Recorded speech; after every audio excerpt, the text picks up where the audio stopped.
Everything Abraham teaches, alignment, like attracts like, the art of allowing, was never meant to be separate ideas. It's one system, and that's what this video breaks down. Not just another explanation of the ideas, but the complete framework. Everything Abraham teaches connected into one model in the order it actually works.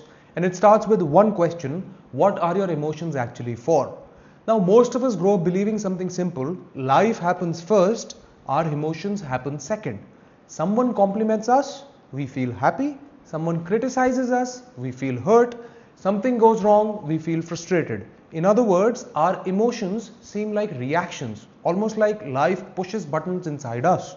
Abraham completely turns that idea around. According to Abraham, your emotions aren't simply reactions to life, they're information. For example, think about the dashboard in your car.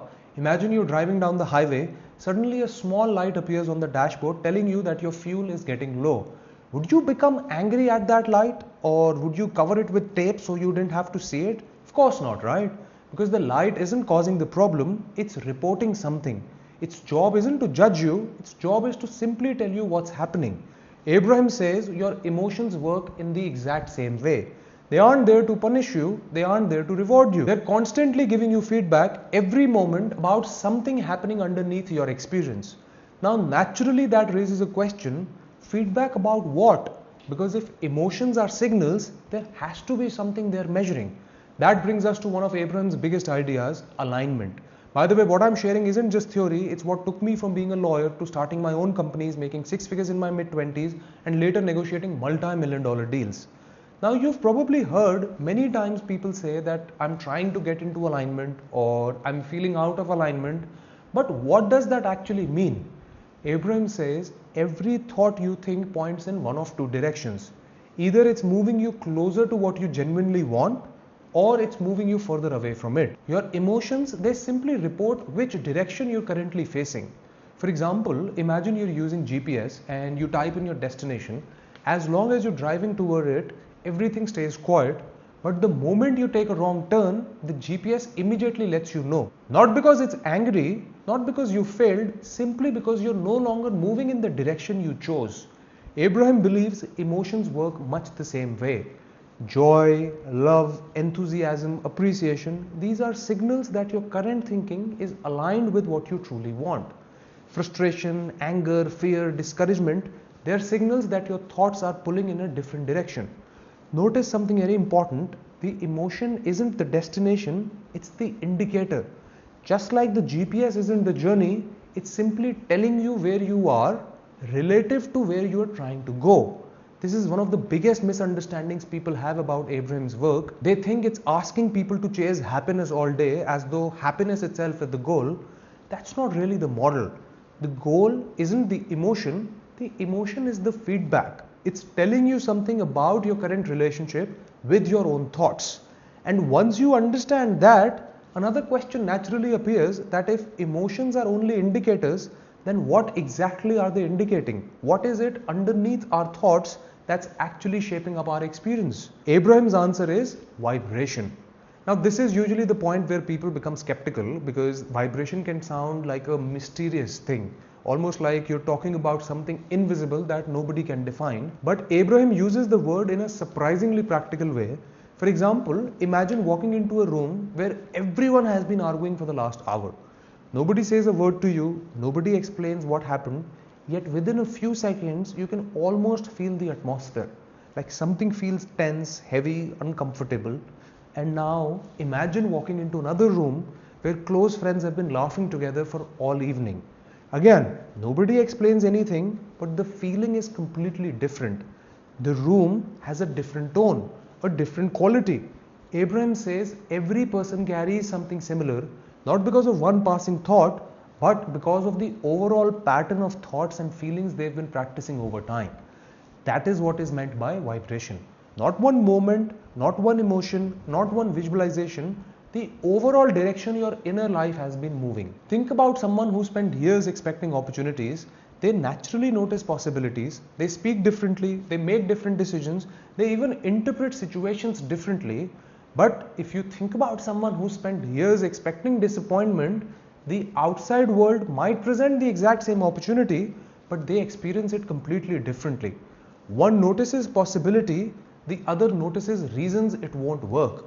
According to Abraham, those aren't random reactions, they're expressions of two different vibrations. Now notice how this connects to what we built earlier. If emotions are your guidance system, then vibration is what they're actually measuring. Your emotions aren't randomly appearing, they're constantly reporting the relationship between your current thoughts and the overall direction your vibration is moving. And this naturally creates another question.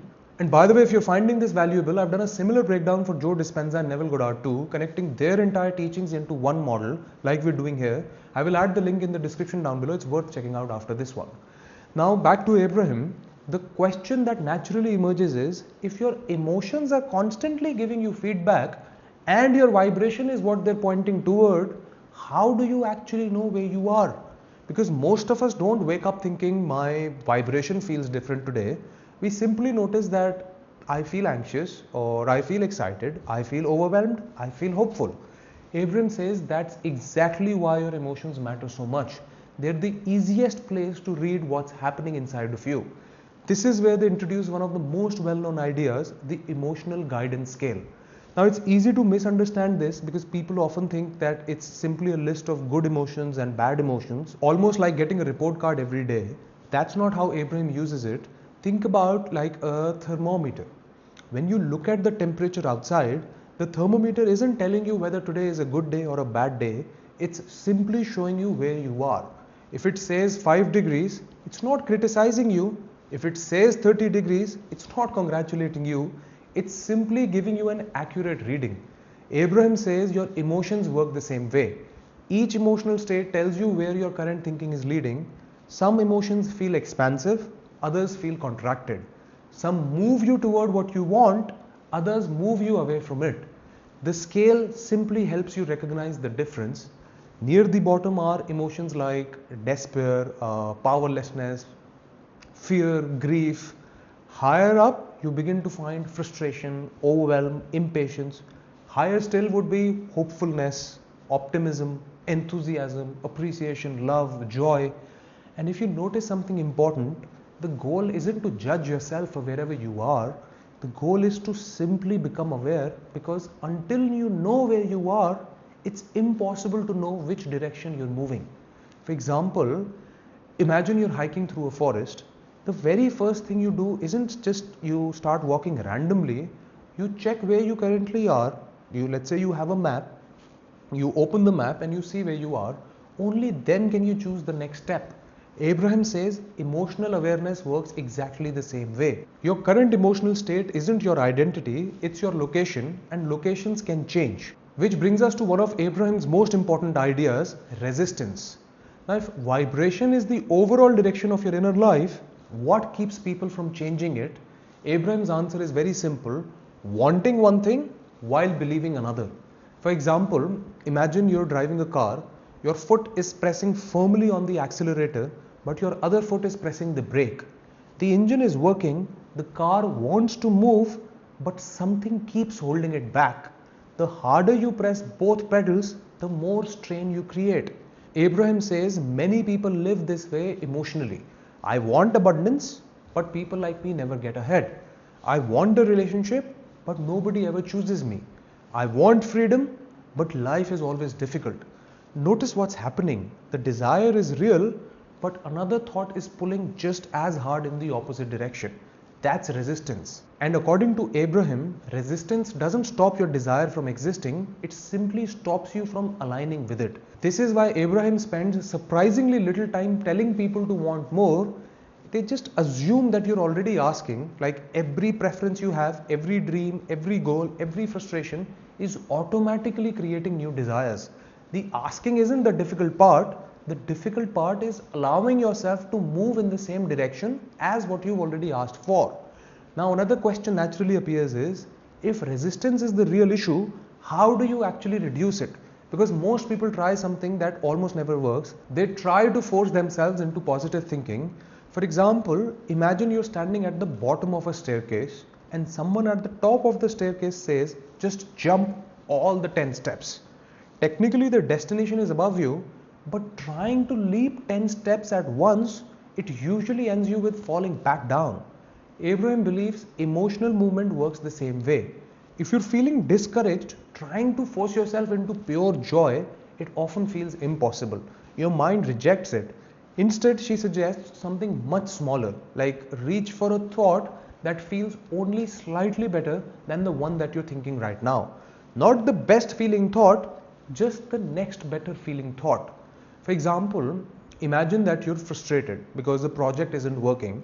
So instead of forcing yourself to think everything is amazing, you might simply reach for I've solved difficult problems before, or I don't need to solve everything this minute, or maybe there is something I haven't seen yet. None of these thoughts will create instant ecstasy, but they soften the resistance. And that's the point.